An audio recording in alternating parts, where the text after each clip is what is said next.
Alright, hi everyone. Today I'm going to be reading Banner in the Sky by James Resmy Ullman.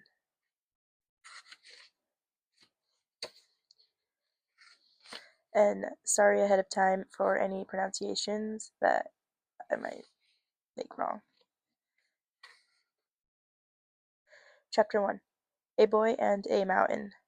In the heart of the Swiss Alps, on the high frontier between earth and sky, stands one of the greatest mountains of the world.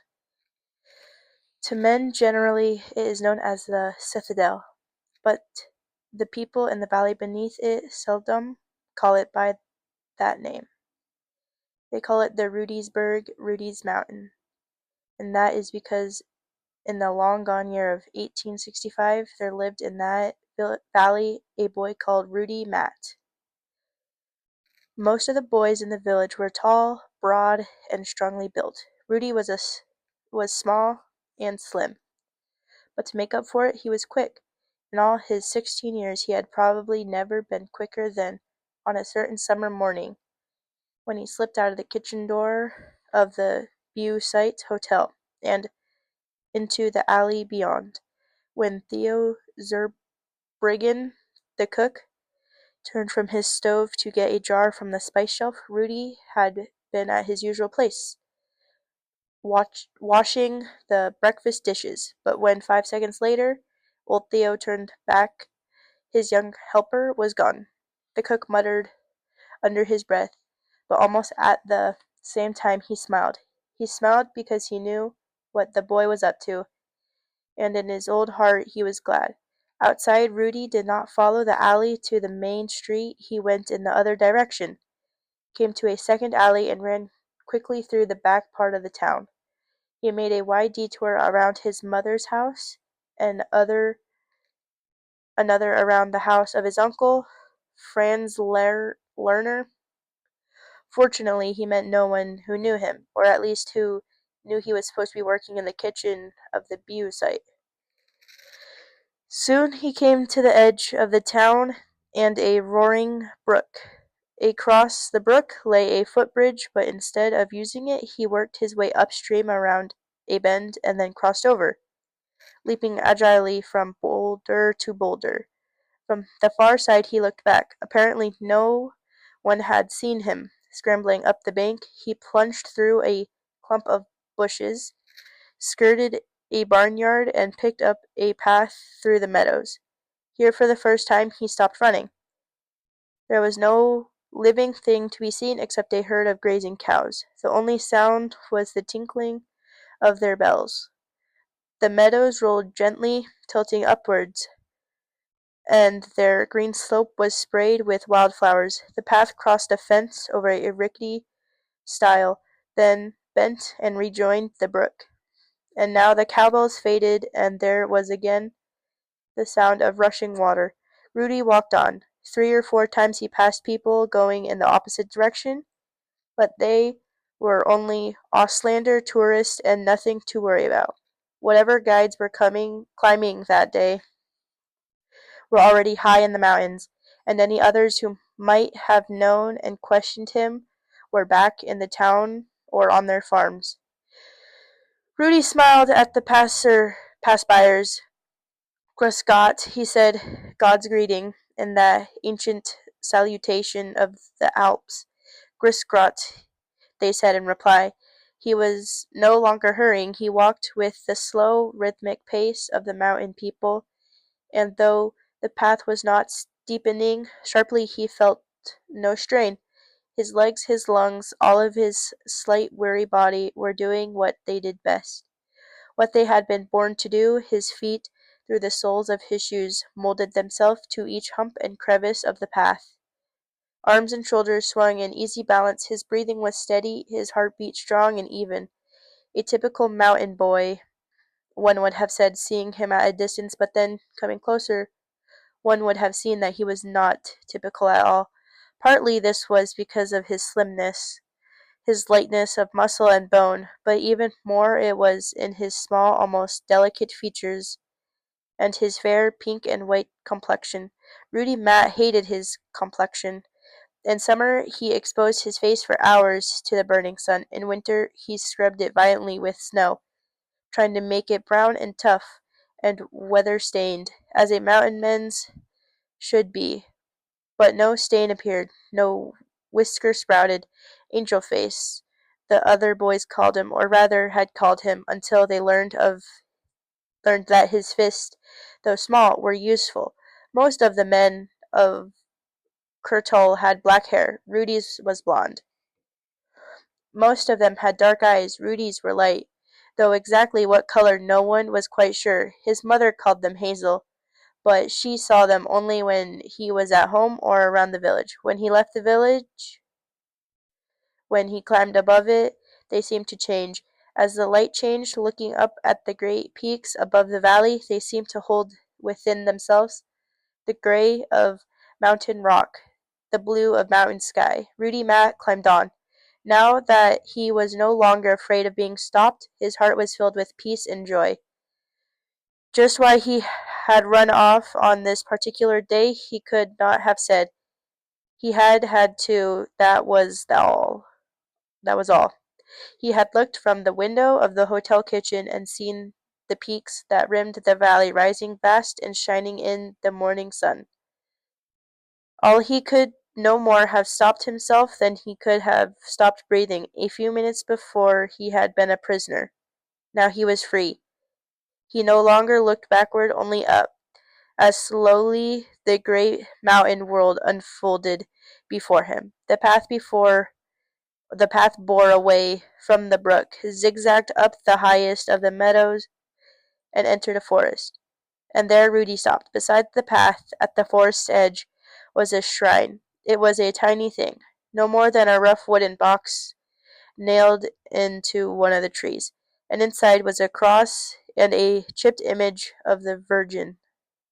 Carved in the wood near the Virgin's feet was the name Joseph Matt, and beneath it the dates 1821 to 1850. Rudy had never known his father. It had been 15 years since he had died. But every time in his life that the boy had come to this place, he stopped and prayed. He prayed now, kneeling in the soft moss before the shrine. Then he arose, crossed himself, and climbed on through the forest. A few minutes later he made a second stop, leaving the path. He made his way between the trees to a large blue spruce, and reached for the stout stick that was concealed in its branches. This was his alpenstock, the climber's staff he had made for himself as a substitute for a ice axe, which he did not own. And he kept it hidden here because he was afraid that if he took it home, his mother or uncle might find it. It was a strong staff, almost 5 feet long, with a sharp point on the end and a crook on the other. And if it was nothing like the real alpenstocks and axes that Kronging the smith made at his forge in the village, at least it was better than nothing. As he hefted it now in his hand, feeling its familiar weight and balance, it was no longer merely a stick, but a part of himself. He climbed on for a while, still thinking of his father.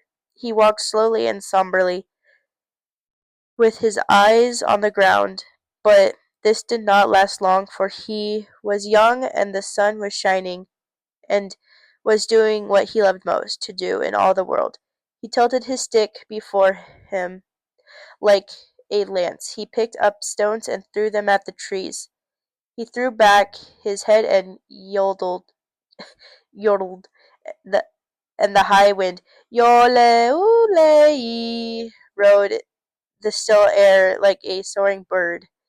The path twisted upward, always upward. The forest was close around him, then a little less close, then not close at all. The great firs and spruce fell away, and he came out onto a slope of dwarf pine and scraggly moss-hugging shrubs. Sitting on a boulder, he ate a bite of lunch. He had no snap-pack any more than he had an ice axe, but he had managed to stuff a piece of bread and another of cheese into a pocket before bolting from the hotel kitchen. and plain and crumpled though they were, they tasted better than any food he had ever eaten in the hotel or in his home. His eyes moved down across the treetops to the valley. There was the white thread of the brook dividing it, on either side the meadows and farms.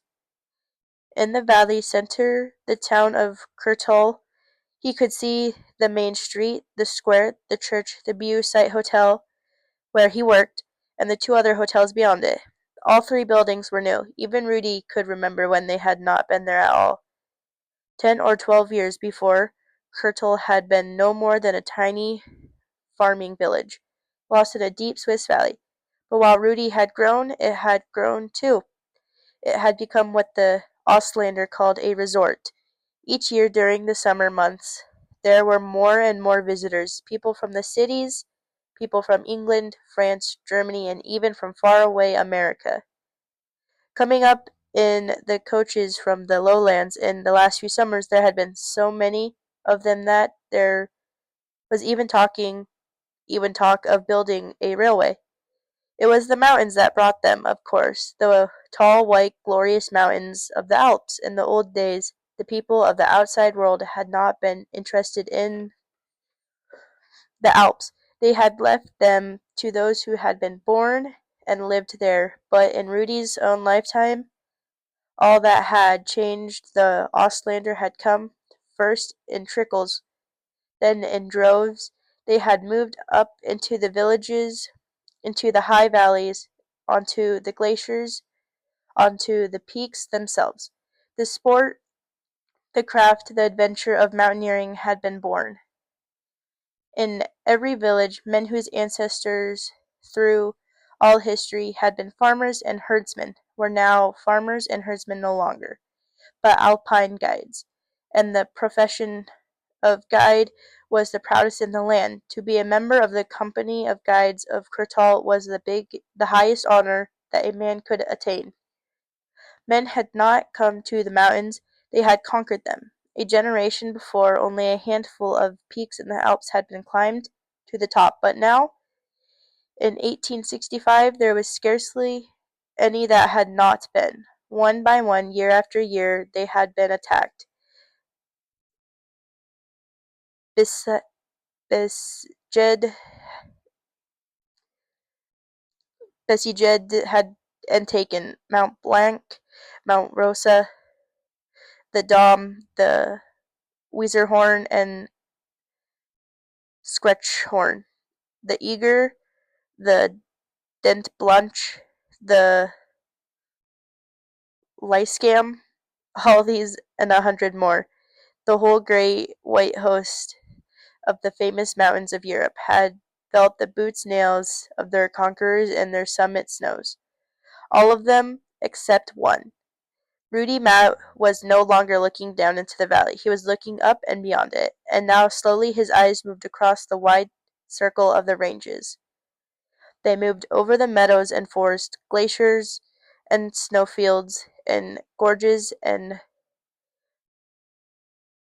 precipices, the ridges and peaks. They rested on the snow dome of Mount Rosa, the spire of the Wunderhorn. His father had first climbed it. The Rotalp, his uncle Franz, the soaring crest of the Weizerhorn. Now at last he had turned completely. He was looking in the direction in which he had been climbing, and still his eyes moved on and up and up. The other mountains fell away. There was a gap, a deep gorge, a glacier. The earth seemed almost to be gathering itself together. It leaped upward, and then there it was, the citadel. It stood up like a monument, great, terrible, and alone. The other mountains were as nothing beside it.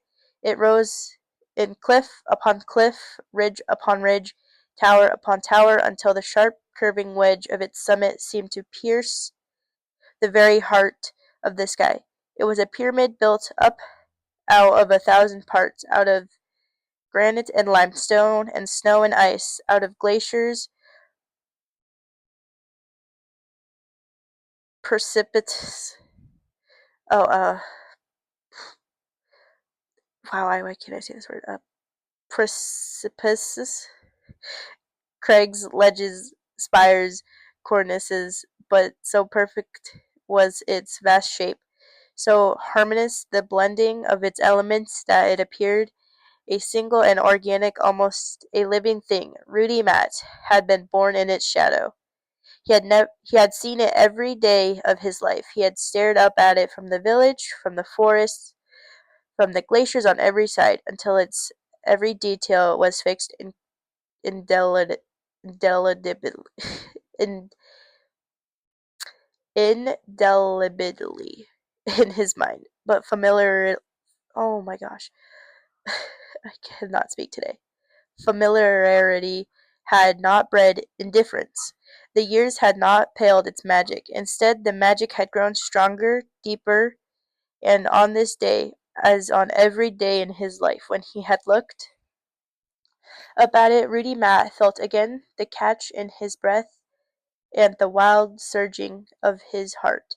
There it stood, the citadel, the last unconquered summit of the Alps. It cannot be climbed, said the people of the valley. In the past 15 years, no one had even tried to climb it. It will never be climbed, they said. No? Now he was moving on again. He came to a stream, stopped and drank.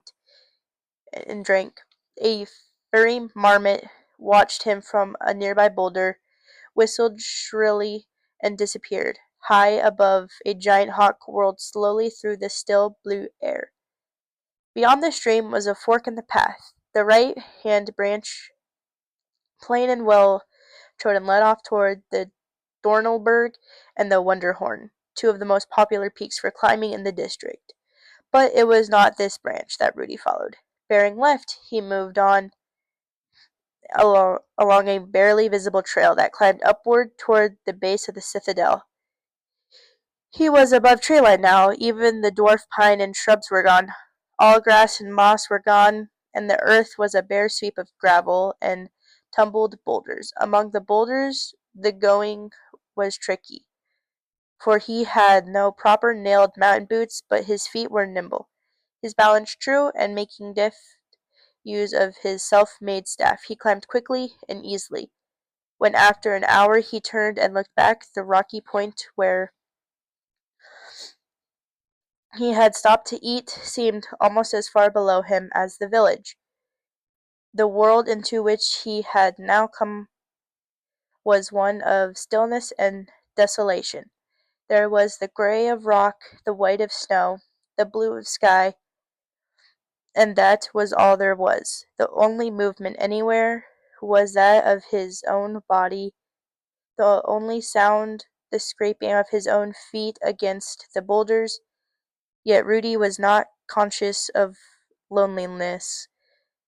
He was used to being alone for that. Every one of the perhaps 50 times during the past 2 years that he had climbed up to the Citadel's glaciers, he had been alone, and he was now as familiar with this world, and as at home in it as in the valley below. Pausing now and then, he stared at the mountain that towered grey and monstrous above him. Most of the people in the town believed it was the home of demons, who would destroy anyone who ventured into its forbidden slopes. Well, maybe, but he, Rudy, was not yet within a mile of the mountain itself, and if any demons did indeed come down into the foothills, they would do so, he was certain, only under cover of night. He looked up, and the sun was bright and golden in the zenith. The thin finger of cold that for an instant had touched him dwindled and was gone. The slope steepened, the boulders grew larger. He had come to the terminal moraine of the Citadel's glacier, the great mass of tumbled broken rock which all ice sheets push and grind before them in their slow descent. 10 more minutes brought him to the top of the moraine, and now the glacier spread before him, or, more accurately, two glaciers, for he had come out at a point facing the Kurtal ridge of the citadel. where its northern and eastern ice streams met and joined. The one on the north, which was broader, rose to the pass between the Citadel and the Dornelberg, and was known as the Dornel Glacier. The eastern one, called the Blue Glacier, was steeper and climbed like a giant stairway to the saddle, or col. Near the base of the Citadel's southeastern ridge, beyond this col, invisible from where he stood, still another glacier dropped away on the south side of the mountain toward the valley and village of Broly. Rudy had ascended both glaciers. He had been to Broly no less than 5 times indeed. He had completely circled the base of the citadel, climbing up one glacier and down another, traversing the cols and lower ridges, threading his way through the deep, trackless gorges beneath the mountain's western face. He had stared upward until his neck ached and his eyes swam, as he studied every ridge and cliff and ice wall and ledge and chimney that could be seen from below. He knew more about the approaches to the citadel than any guide in Kurtul, and yet he still did not know enough. Still he kept coming up to the glaciers to stare again, to study, to measure. To do this he had played truant from school, even from church. Now he was running out, on his job, always, and always it meant tears and pleas from his mother, often harsh words from his uncle Franz, but he did not care. He kept coming back. Nothing in heaven or earth could have held him from coming back. This time he went up the Blue Glacier. He had not particularly planned to, and just why he picked the Blue rather than the Dornel he could not have said. Later, thinking back to that day, he racked his memory for some sign, some motive, or portent that had been the reason for his choice, but he could never find one. He simply crossed the junction of the two ice streams, bore left, and climbed on toward the south, and his destiny. Like all glaciers, the Blue was cut through by the crevices, deep splits, and chasms caused by the pressures of the slow-moving ice. When hidden by snow, these could be a great hazard to climbers. But on this midsummer day, no snow had fallen in some time. The crevices were plain to view, and there was no danger if one kept his eyes open and paid attention. Rudy zigzagged his way carefully upward on the ice, of course. His smooth-soled shoes were even worse than the boulders. But by skillfully balancing and use of his stick he kept himself from slipping. As he climbed, a black dot came into view on the high col ahead.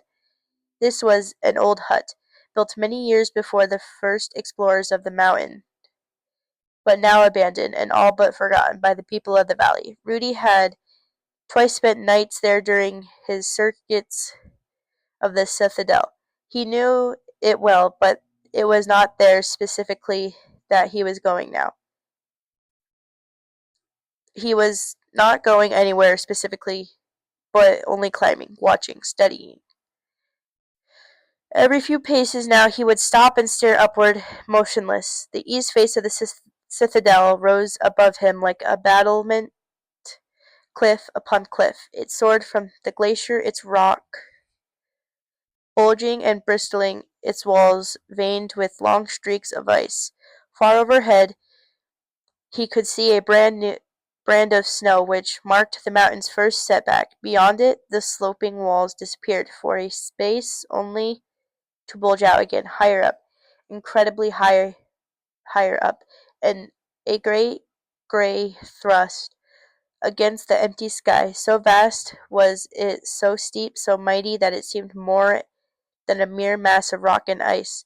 More than a mere mountain, it seemed a new world rising up out of the old world that was its mother, a world with a life and a meaning of its own, beautiful and menacing, beckoning and unknown. But it was not of beauty or terror that Rudy Matt was thinking as he gazed up at it now from the Blue Glacier.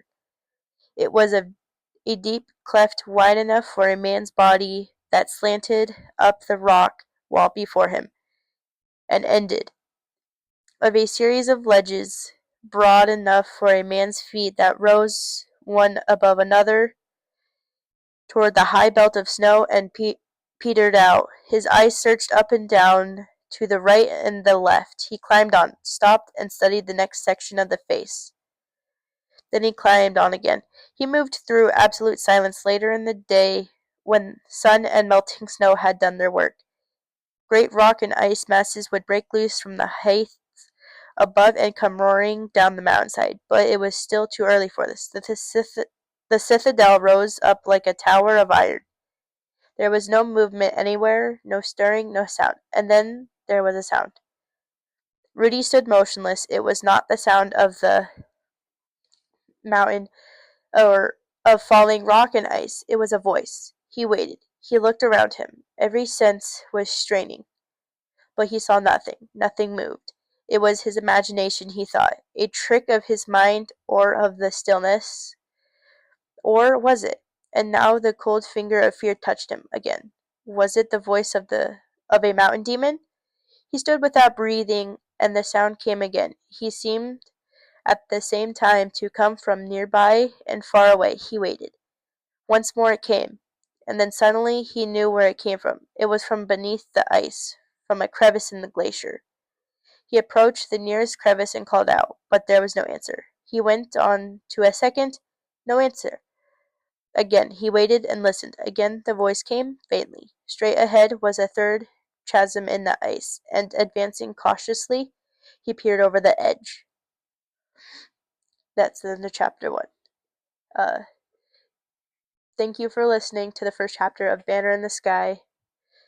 Sorry for any mispronunciation of any words. And until next time for chapter 2. Goodbye.